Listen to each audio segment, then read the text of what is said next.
Good morning. Welcome to the Axelos Project Portfolio Management PPM certifications and overview. My name is S. Ramani and I have over 30 years of experience in project program portfolio management, and I was working in diverse companies including in PricewaterhouseCoopers Consulting. Now, we don't take the view that certifications are end in itself, but for the practitioners who possess the required caliber, knowledge and judgment, certifications are more like an icing in the cake because it involves study of the underlying best practices, discussion with communities of practice. So there is a value addition in acquiring the certifications, which enables broaden one's outlook. Now, in this presentation, we are looking at the canvas of best practice certification. We are not getting into exam questions, how do they mark, etc. That is not the purpose of this particular presentation.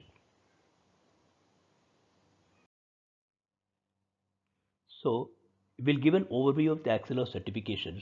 How do they link up with each other and what is the target audience? Axelos have recently introduced a ProPath series of tracks on which we'll talk about it later. We give a brief description of each of these credentials and an overview comparison with the corresponding PPM certifications from PMI and APMG.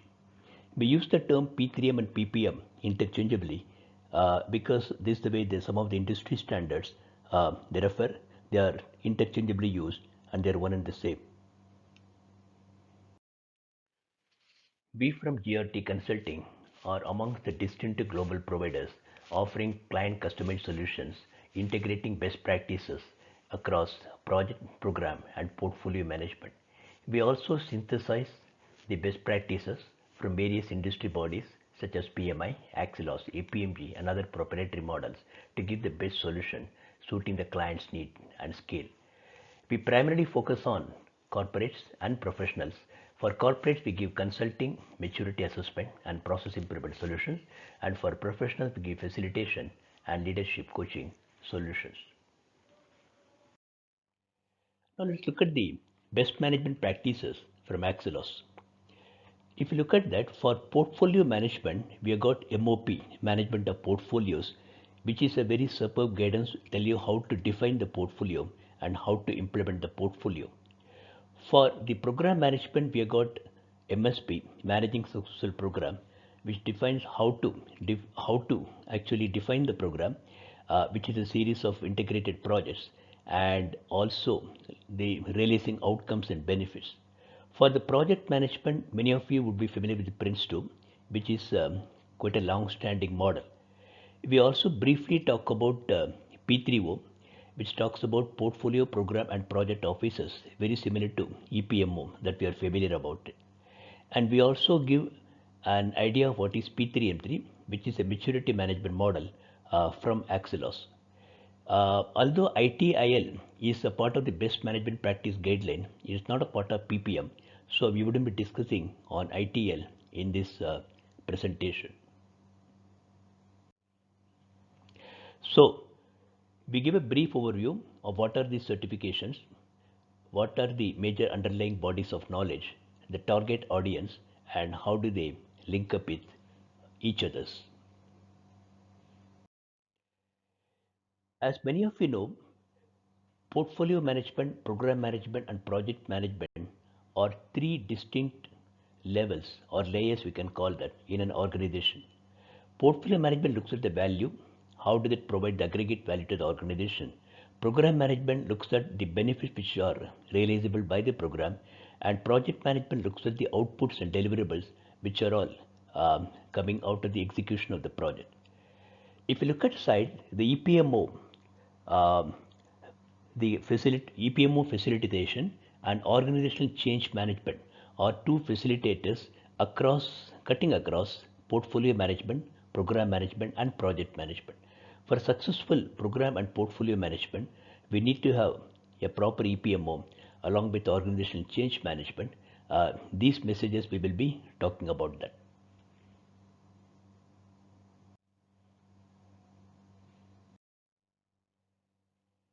So during project portfolio management, we look at two dimensions.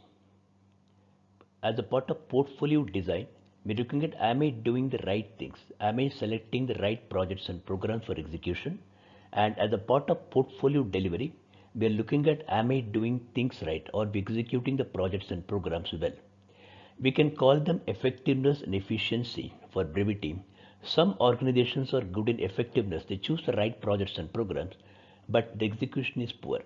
On the other hand, I have seen some organizations which are very good in delivery, but the selection of the projects or the program is not really aligned to the business goals and objectives, which defeats the purpose. Ultimately, the projects and programs and the portfolio itself does not contribute to the business goals. So as a part of portfolio management, we need to look at both the portfolio design as well as delivery, which is the subject of the MOP, which we are going to talk about it.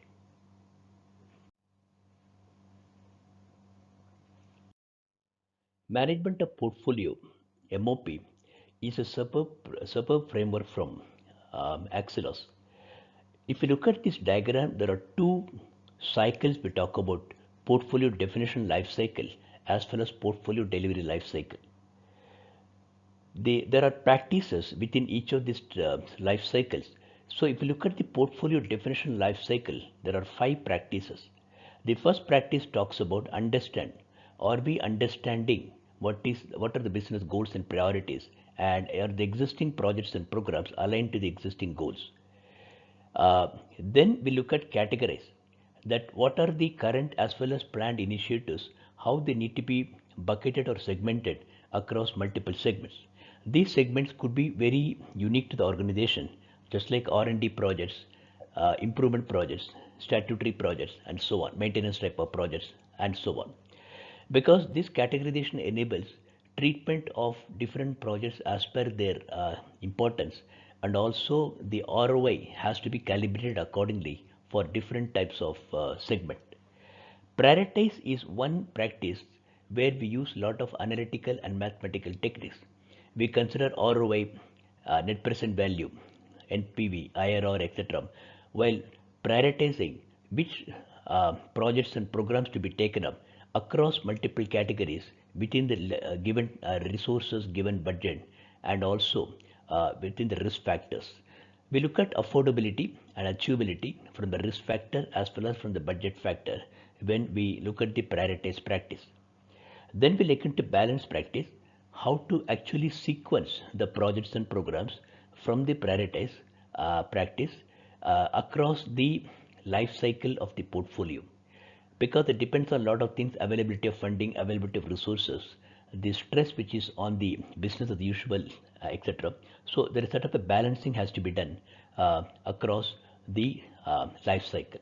Finally, at the plan practice, we have the portfolio strategy as well as portfolio delivery plan. Two major documents are produced as a part of the portfolio definition practice. It's a very creative work which enables creation of the project portfolio and the delivery plan typically for the forthcoming year, which can be actually implemented as a part of portfolio delivery life cycle.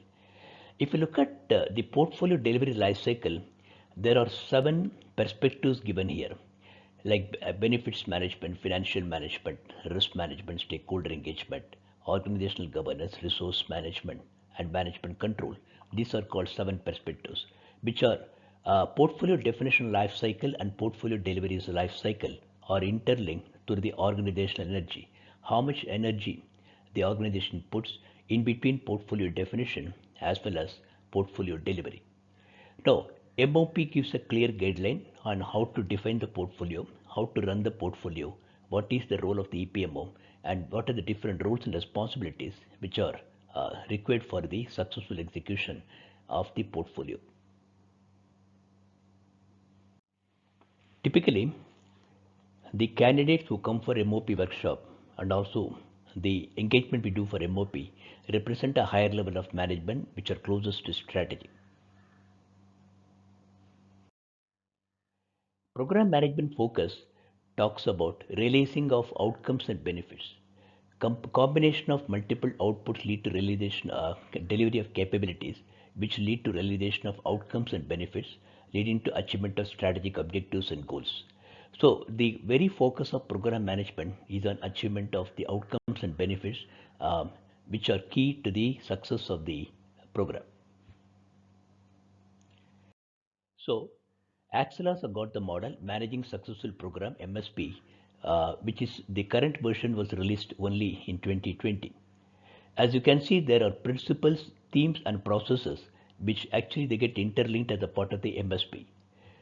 Now, when we actually run programs, we need to look at what are the benefits which need to come. From there, derive the outcomes.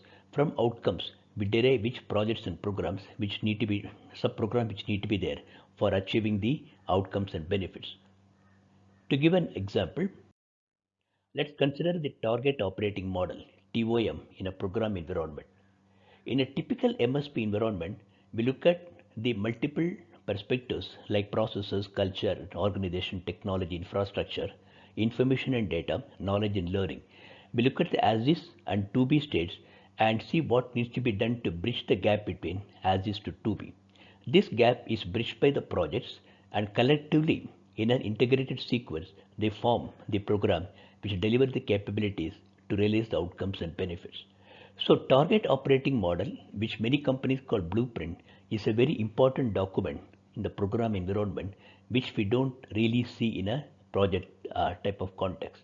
So it's the responsibility of the program manager along with the business change manager to derive the target operating model, understand where we are, the part of as is, and also decide where we want to go, the part of to be, look at what needs to be done to move from as is to be, design the projects, sequence them, combine them to produce the required uh, deliverables to realize the outcomes and benefits. That is the context of the program environment. Many of you would be aware of Prince2, which is the project level model. Prince2 is in currently 6th edition, and as in MSP, there are principles, themes, and processes which interlink together in a Prince2 environment. Now, there are a lot of good practices around Prince2 because it has been widely used for a couple of years. The current model talks about the process overview at an aggregate level. We are not going to discuss what are these processes, etc. That is a separate deep topic by itself. But if you look at that, there are three major work streams. Directing the project is taken care by the project governance. The managing the project is taken care by the project manager, and the delivery of the project, the actual execution of the project, is the responsibility of the team members or team managers. So collectively, the flows back and forth flow define the stepwise progression as we move from starting of the project to closing the project. And we should remember whenever this project is a part of the program, the initial starting of the project can be triggered off by the program, and once the project is closed, the deliverables go back to the program, which get integrated with other deliverables of other projects to for the transition management and also to produce outcomes and benefits. We briefly look at P3O, which is the project program portfolio offices, something like a EPMO, which many of you are aware of that. Now, Axelas have got an excellent P3O model which talks about the functions and services which are provided by the P3O, which includes strategic planning, delivery support, and center of excellence. Now, this slide gives an overview. What are the functions and services provided at the strategic planning level, delivery support level, and COE, center of excellence perspective? In a large company, there could be multiple levels of the EPMO or a P3O should be existing. There will be a portfolio office at the portfolio level, hub office or a regional office we can call that, which is also a permanent office, whereas the project and program office are all temporary, coexisting with the corresponding life cycle of the project and program. So the three functional areas of the P3O, they can vary with the type of the office we are talking about that, whether it is a portfolio office, hub office, project office, or the program level of office. But they integrate together to provide a seamless service for the project program and portfolio. There are a couple of other PPM related certifications like Prince2 Agile, which is a blending of Prince2 with Agile framework. MOR talks about how to address risk at project, program, and portfolio level, and management of value is another superb guidance, providing guidance for the practitioners on how to derive value from the multiple certification, uh, uh, multiple change initiatives that we do that. Recently, Axelos have introduced a model called ProPath designations. So there is a ProPath project expert, which includes a bundle of products like Prince2 Practitioner, Prince2 or Prince2 Agile, Management of Risk plus MSP. Together, this person who has acquired all the three practitioner certifications is called ProPath Project Expert or ProPath Agile Project Expert. And a candidate who has acquired MS Managing Successful Program, Management of Portfolio and P3O Practitioner Level certification gets a designation of Program Leader. Combining together, they intend to have a higher level credential called Certified Portfolio Director. The idea is we need to groom the candidates across the project dimension, program dimension, as well as portfolio dimension. So individuals can travel across and also get acquaintance at the project level, program level, and combining together they can acquire the proficiency at the portfolio level. So these proper designations have been introduced recently, and they will be you'll be hearing more on them. Also, as another information, many of you may know that Axelos has been taken over by PeopleCert recently. So there could be further changes in the designations and the models as we go across. The exam patterns could also change as we move forward.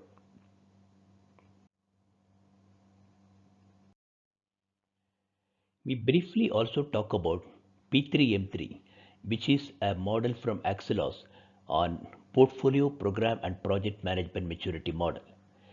Now, what it says is, it just like CMMI, it's a model. It tells an organization which maturity level they stand for portfolio management, program management, and project management across multiple perspectives like organizational governance, management control, benefits management, up to resource management. If you look closely, these perspectives are the same as you saw in MOP, management of portfolio, in portfolio delivery life cycle. So these perspectives are applicable at the portfolio level, project level, as well as the program level with due changes. So we also should know that a company can be very proficient in portfolio management, but may not be that proficient in program management.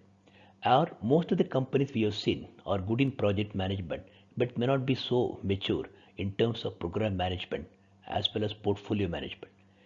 Now, studies by leading consulting companies, including PwC Consulting, indicate a high degree of correlation between project management maturity, the change management, organizational change management, and also the proficiency by which they deliver projects and programs to the business.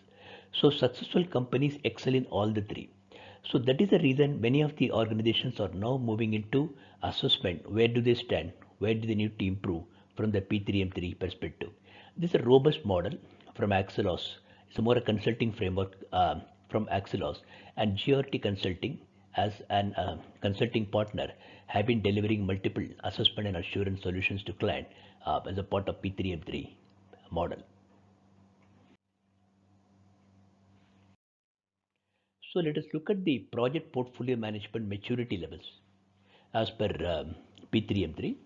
Now, this we are not getting deep into this slide. What are maturity levels and what do they stand for? That is a separate subject by itself. But at a macro level, an organization can be in diverse maturity levels. For instance, if you look at benefits management, okay, which is important at the program level, level zero is ignorance. That means they don't know what is a benefit, what really it stands for. So they are not really aware of what's benefits management, even at the program level. Level 1 comes from awareness. That means the organization is aware what's benefits management, but they are not taking any steps to measure the benefits or improve on the benefits. So, whereas level 2 talks about repeatable, few project and program managers follow P3M processes but no consistency across the organization. What it means is certain programs measure the benefits but not across all the programs in the company. So it becomes more like a person specific for that program or a project. That's why it's called repeatable. But there is no uniformity, consistency, and repeatability which is available at the company-wide level. Most of the companies, if you want to be centralized and repeatable, they need to move to level 3, which is called defined maturity level. So there are defined processes and structures, scalable guidance, and there is a consistency in P3O.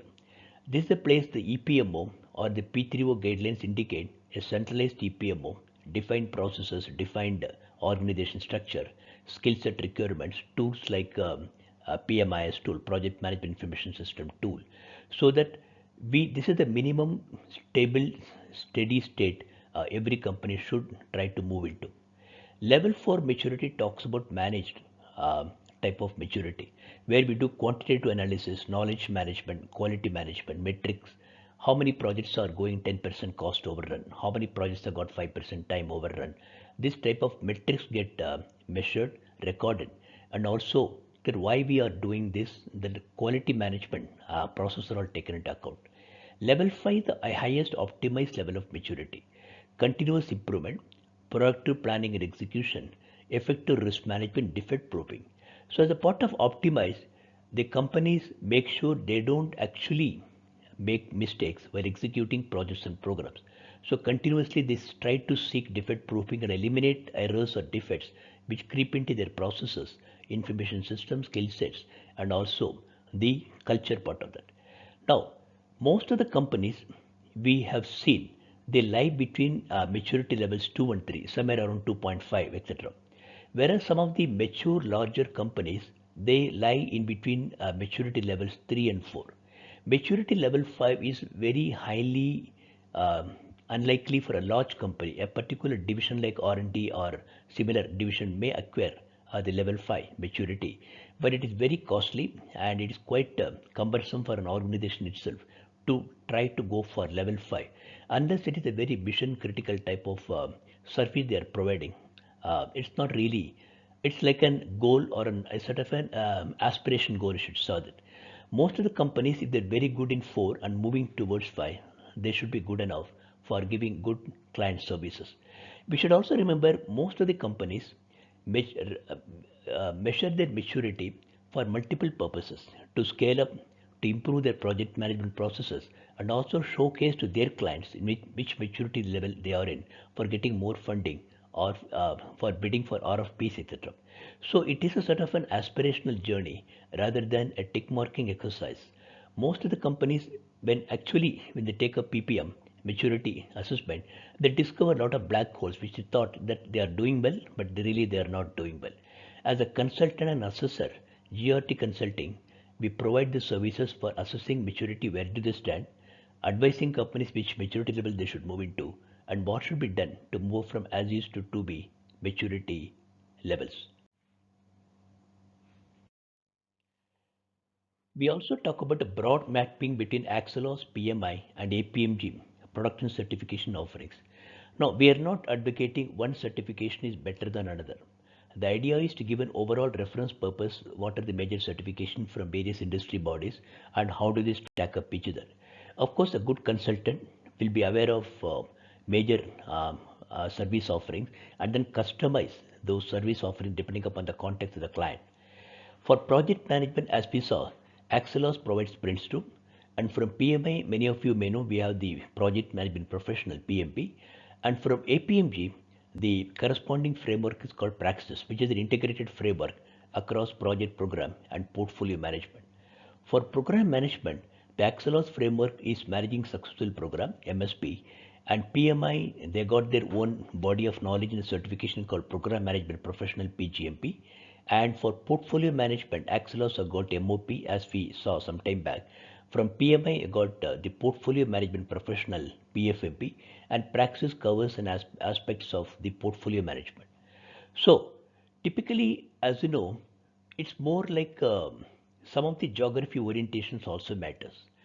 PMI is quite popular in USA and many other countries, whereas Axelos models are very popular in UK, Australia, New Zealand, and many other Commonwealth countries. And APMG offerings are also very popular in UK and some other countries. So if the client is oriented towards US and similar type of project management models, they may prefer PMI and likewise. Again, we are not advocating one model over another, but as a practitioner, we should be aware of these multiple models coexisting and able to reconcile and synergize and synthesize to offer best value to the clients. Of course, apart from PPM, there are a lot of other models roles existing for EPMO, change management, risk management, agile and scrum, which is picking up. Each of the industry bodies have got their own certifications. We also briefly talk about organizational change management context in P3M certifications and maturity improvement. Many of you know that in order to drive transitions and also the transformational program, we need to look at we need to look at the change. There are three levels of change or three layers of change integrated: individual change, team level change, and organizational change. So unless individual change and adaptive change or team wouldn't change, and team change influences organizational change. Especially in program and portfolio management context, change management is quite important. Axelos does talks about change management in many of their products, especially the portfolio management and MSP. And APMG got a separate offering on organizational change management. So what we are trying to tell is when we are trying to drive a large scale transformational program and also the portfolio management, we need to look at the organizational change management context, which is quite important in the stakeholder management setting. Else, it's quite likely that you may be doing in the right way, but the intended benefits and outcomes may not be realized to the full extent. Well, thanks for listening to the presentation. Now, description of some of these best management practices is also available in my book, Improving Business Performance. A screenshot of the cover is given here. This is published by the CRC Press USA. Now, uh, I can be contacted in LinkedIn and also my email ID is given here, ramani at grt-consulting.com for any further clarification. I would be happy to get your queries on project, program, portfolio management, agile change management, P3M3 and similar queries to able to give guidance to you. Thank you.